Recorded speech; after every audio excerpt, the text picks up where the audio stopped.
Donc, à partir du même tableau, hein, j'aimerais travailler un peu les soft skills, les compétences transversales, vous montrer comment automatiser donc au moins la colonne, la partie pour les stocks ici. Voyez. Donc, ce que je vais faire, je vais effacer volontairement toutes les données qui sont ici pour montrer comment on peut automatiser voilà, cette colonne-là. Et heureusement, ce sera le même pour les autres. Alors, on sait déjà qu'ici, bon, ben là, il s'agit de prendre effectivement, c'est égal à la valeur des stocks juste avant, hein, comme c'est une sortie, moins la valeur des stocks de sortie. Enfin, moins la valeur de la sortie, pardon. Et ça vous donne 709,50. Mais pour ne pas avoir à le faire à chaque fois, je vais m'arrêter sur cette formule-là, la modifier de façon après que j'aurai juste à faire un copier vers le bas, puis ça va automatiquement me faire les calculs. Alors pour ça, je vais introduire la notion de si. La notion si s'interprète de la façon suivante. Je dis à l'ordinateur si, entre parenthèses, si ma cellule ici au niveau des quantités est vide, donc si par exemple ici c'est E19, donc si E19 est égal à rien, donc s'il n'y a rien, effectivement c'est vide, hein. Donc la notion de vide, de rien est matérialisée par deux guillemets. Je fais point virgule, alors, je ne sais pas si vous voyez bien là, alors, je l'écrirai tout à l'heure, je réexpliquerai tout à l'heure. Alors. Donc si E19 est égal à rien, c'est effectivement le cas, alors effectivement dans ces cas-là, il faudra bien faire la différence entre le stock juste avant, moins la sortie. D'accord. Donc alors, j'y vais, donc si E19, entre parenthèses, hein, si E19 est égal à rien, alors, le point virgule, ça veut dire alors, hein, ça signifie alors. Je fais M18 moins J19, sinon, donc c'est un autre point virgule, sinon, ben, ça veut dire que c'est une entrée. Si c'est pas, s'il n'y a rien, c'est que c'est une sortie, s'il y a quelque chose, c'est que c'est une entrée. Donc si c'est une entrée, eh ben, on prend le stock juste avant, et on ajoute la quantité qui est entrée. Ben, pour l'instant, sur E19, il n'y a rien, donc il va exécuter la première valeur vraie. Donc ici, normalement, il devrait faire donc M18 plus la valeur de l'entrée. Mais comme il n'y a rien, il ne fera rien hein, ici. Et je ferme. Voilà. Comme ça, lui, ben, il va exécuter. À chaque fois qu'il n'y aura rien ici, ben, pour lui, c'est une sortie. Et il fera la différence du stock juste avant, moins la valeur du stock. Moins la valeur de l'entrée. Et par contre, à chaque fois qu'il y aura une valeur, il va prendre le stock juste avant, plus la valeur de l'entrée. Donc, j'ai plus qu'à recopier vers le bas. Vous allez voir que automatiquement, il va faire mon calcul. Voilà. Voilà, je vais pas m'embêter. Ah, il y a un petit centime un petit centime de différence là. Je sais pas d'où ça sort. C'est un problème d'arrondi. Mais vous voyez bien qu'ici, eh bien, le calcul était fait automatiquement. Grâce à cette formule. Donc la formule, je vais la mettre sur voilà, ici. Donc juste à l'intégrer hein, pour donc l'application numéro 2. Ah oui, ouais. Attendez, je vais pas faire ça comme ça. Donc voilà la formule. Donc on a fait tout à l'heure. Donc égal si, parenthèse, la cellule où il y avait les entrées en quantité. Donc je vais l'appeler quantité si vous voyez pas. Si quantité entrée, donc c'était la cellule E19 est égale à rien. Non, ça ne marche pas comme ça, le rien, mais bon. Je sais pas. Bon. Est égal à rien.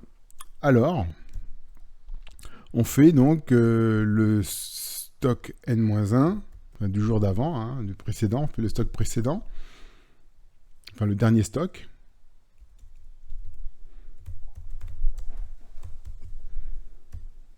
Moins, hein, parce que si la quantité entrée est égale à rien, c'est que c'est une sortie. Hein. Donc moins la valeur, moins la valeur du dernier stock, moins valeur de l'entrée, valeur de la sortie. Valeur sortie. Et sinon, on fait valeur dernier stock. Ça va pas la ligne, j'espère. Plus valeur entrée. Si, ça va la ligne, désolé. Entrée. Et vous fermez la parenthèse. Voilà comment ça se passe. Donc, si la quantité entrée, il n'y en a pas, si elle est vide, donc c'est une sortie. Si c'est une sortie, on prend la valeur du dernier stock et on enlève la valeur sortie. Et ça donnera donc le dernier stock. Par contre, si l'entrée, il y a une valeur, donc si ça c'est faux, eh bien, il va être directement ici, il va faire valeur du dernier stock plus l'entrée. Voilà, c'est la formule du si dans Excel. Grand C, les contrôles à la sortie des stocks. Donc, il est important d'avoir une traçabilité. Donc, toute sortie doit être accompagnée d'un bon de sortie. Et ça nous permettra aussi de valoriser ces sorties, puisque la valorisation des sorties va nous permettre de déterminer le coût de revient des produits vendus et donc de pouvoir fixer le prix de vente. Le contrôle du stock consiste à comparer le stock théorique tel qu'il figure sur la fiche de stock et les quantités réellement comptabilisées, les quantités physiques que l'on réalise lors des inventaires physiques. Et si bien sûr il y a un écart entre la quantité théorique et la quantité physique, si la quantité physique est moindre que la quantité théorique, mais on appelle ça une démarque inconnue. C'est-à-dire qu'on a eu soit des vols, ou soit qu'il y a eu de la casse qui n'a pas été enregistrée, soit il y a eu des erreurs. En 3, la gestion des relations avec les fournisseurs. Il est primordial de maîtriser les stocks, de maîtriser toute la supply chain pour éviter tout risque de rupture ou de surstockage. On a vu par exemple en 98, on a eu l'exemple, en 2018 pardon, on a eu l'exemple de la chaîne KFC, la chaîne de restauration, qui a dû fermer pendant une semaine un quart de ses restaurants au Royaume-Uni parce qu'il y a eu une rupture de la chaîne d'approvisionnement au niveau de la volaille. Effectivement, la chaîne n'a pas pu livrer pendant une semaine la volaille. On sait que KFC, la volaille, ça représente un gros volume de son chiffre d'affaires. Donc il faut vraiment éviter ce genre d'embêtement qui a des conséquences très lourdes sur la performance de l'entreprise.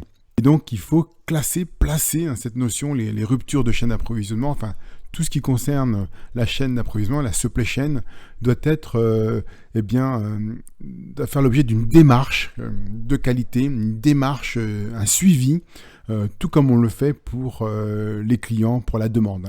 Parce qu'effectivement, ici, la moindre casse, la moindre rupture peut avoir des conséquences, peut majorer, peut entraîner des surcoûts pouvant aller de 5 à 20%. Et donc, on comprend très vite que ça peut avoir des conséquences néfastes sur le bénéfice et donc sur la pérennité de l'entreprise. Alors, le type de risque que l'on rencontre propre à la supply chain, c'est les demandes qui sont imprévisibles, les clients sont instables, ça bouge, ça peut augmenter comme ça peut baisser drastiquement, comme on l'a vu avec la crise du Covid, les retards de livraison ou des capacités de stockage trop limitées. Donc on n'arrive pas à faire face, par exemple, à un accroissement temporaire ou pas de la demande. Et puis aussi, problème non négligeable, les problèmes liés à la qualité du produit livré. Ça peut remettre en cause toute la production. Surtout si vous faites de la production de masse, si vous avez une pièce défectueuse ou une denrée défectueuse, c'est toute la production qu'il faut remettre au rebut, ou ça va coûter pareil un surcoût s'il faut reprendre tous les produits pour les remettre en circulation. Je pense à l'automobile notamment. Alors voyons donc les différentes sources d'aléas. Vous avez l'environnement, on peut avoir des problèmes économiques, des problèmes sociaux, politiques, réglementaires et environnementaux. Souci économique, ça peut être par exemple votre transporteur qui est défaillant, pas forcément le fournisseur, ou un retard de livraison. Alors j'aurais peut-être pas mis ça dans l'environnement, on recommence, plutôt ça va être un approvisionnement. Par exemple, pour le réglementaire, hein, on l'a vu là par exemple, on subit de plein fouet les décisions du gouvernement quant à la fermeture ou l'ouverture des restaurants suite à la crise sanitaire. Un exemple. Le changement, par exemple, d'habitude des consommateurs ou de goût. À l'époque, on mangeait très bien. Maintenant, les clients ont plutôt tendance de faire attention à ce qu'ils mangent. Ils prennent soit un plat, un dessert, ou soit un plat et l'entrée, mais pas le tout en même temps. En une seule fois, en tout cas. Pour l'approvisionnement, les défaillances fournisseurs, c'était le cas pour KFC, qui n'a pas pu livrer ses poulets. Mais là, c'est plus un problème de transport. C'est plus un problème de retard de livraison. C'était avec DHL. DHL n'a pas pu fournir en temps et en heure les restaurants en 2018 de KFC. Et sur les 900 restaurants, il y en a quand même un quart qui n'ont pas pu être livrés à temps. Puis après, on peut avoir des problèmes au niveau interne. Effectivement, la capacité de stockage étant réduite, si elle est limitée et qu'on a un accroissement de la demande, effectivement, on peut avoir des ruptures. Et donc, ça entraîne des coûts d'opportunité.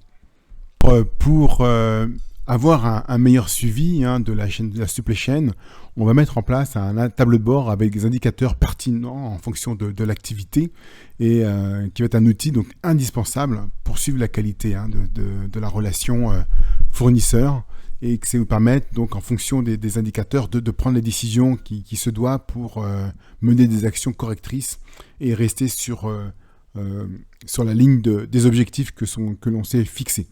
Alors des exemples d'indicateurs, par exemple le taux de livraison non conforme. Donc ça veut dire on va prendre le nombre de livraisons non conformes sur...